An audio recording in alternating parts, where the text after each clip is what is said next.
बातमी अमरावतीची। अमरावती पालिकेच्या निवडणुकीच्या अनुषंगानं मुख्यमंत्री देवेंद्र फडणवीसांचा अमरावतीत रोड शो पार पडला।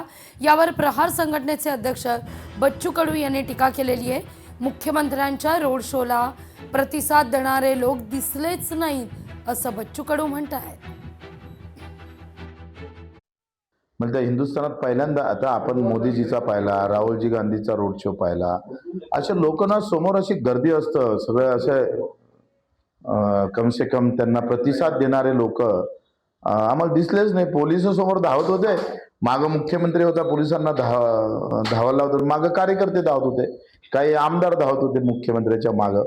हा रोड शो होता का भाजपन कार्यकर्ते आणि पोलिसांची शर्यत होती तेच समजलं नाही। एकदम प्युअर म्हणजे त्याला कुठली भाषा द्या मला समजत नाही। मुख्यमंत्र्याला असं हे शोभत नाही ह्या गोष्टी का पोलिसांना। हो, एखादा मागच्या वेळेस ते मोजरीला सभागृह एक पोलीस मरण पावलाय तिथे। तुम्ही परीक्षा घ्यायला लागले आजकाल पोलिसांची। नागपूरमध्ये भाजपा प्रचाराचा पॅटर्न आता बदलतीये। 8 जानेवारीला भाजपकडून फडणवीस यांची प्रकट मुलाखत ही होणार आहे। भाजपच्या मोठ्या जाहीर सभांऐवजी संवादावर भर असेल। भाजपचं काय विजन आहे आगामी काळात हे या मुलाखतीतून फडणवीस स्पष्टच करतील।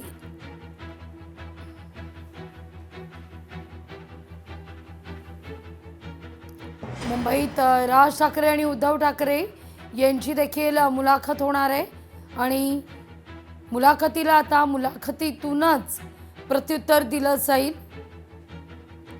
देवेंद्र फडणवीसांची देखील प्रकट मुलाखत भाजपकडून होणार आहे।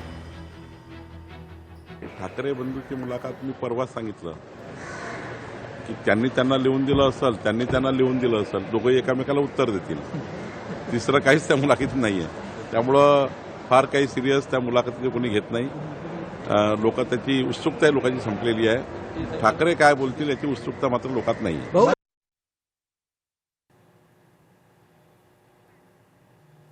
वळूया पुढल्या महत्त्वाच्या बातमीकडे।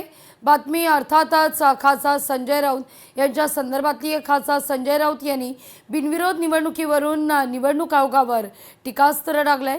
निवडणूक आयोग हे सत्ताधाऱ्यांचे एजंट आहेत असं राऊत म्हणतात। महाराष्ट्रात 70 ठिकाणी बिनविरोध निवडणुका झाल्या आणि त्या सरळ मार्गाने काही झालेल्या नाहीयेत असंही राऊतांनी निरीक्षण नोंदवलंय। निवडणूक आयोगाला स्पष्ट दिसतंय की बिनविरोध ही सरळ मार्गाने झालेली नाही। बिनविरोध निवडणुका ही धमकी, दहशत, पैशाचा वापर आणि यंत्रणांचा गैरवापर ह्याच्यामुळे झालेली। निवडणूक आयोग म्हणजे सत्ताधाऱ्यांचा एजंट म्हणून काम करतो आहे। 70 ठिकाणी बिनविरोध महाराष्ट्रात होतात या निवडणूक आयोगाच्या काळात। यापूर्वी 1, 2, 3, 5 किती झाले आम्हाला दाखवा ना।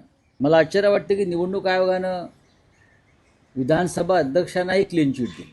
शिवसेना आणि महाराष्ट्र नवनिर्माण सेनेचे उमेदवार बबन महाडिक हे रांगेत उभे आहेत आणि त्यांना विधानसभा अध्यक्षांच्या दहशतीमुळे त्यांचा उमेदवारी अर्ज दाखल करून घेतला नाही।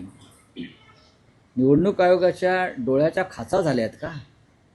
काय त्यांना डोळे नसून गारगोट्या आहेत त्यांच्या डोळ्यामध्ये? हां, काय गोट्या आहेत नुसत्या? हे जर त्यांना दिसत नसेल ही स्थिती महाराष्ट्रातली। लोकशाही मराठी ऐका, पहा, जागरूक रहा।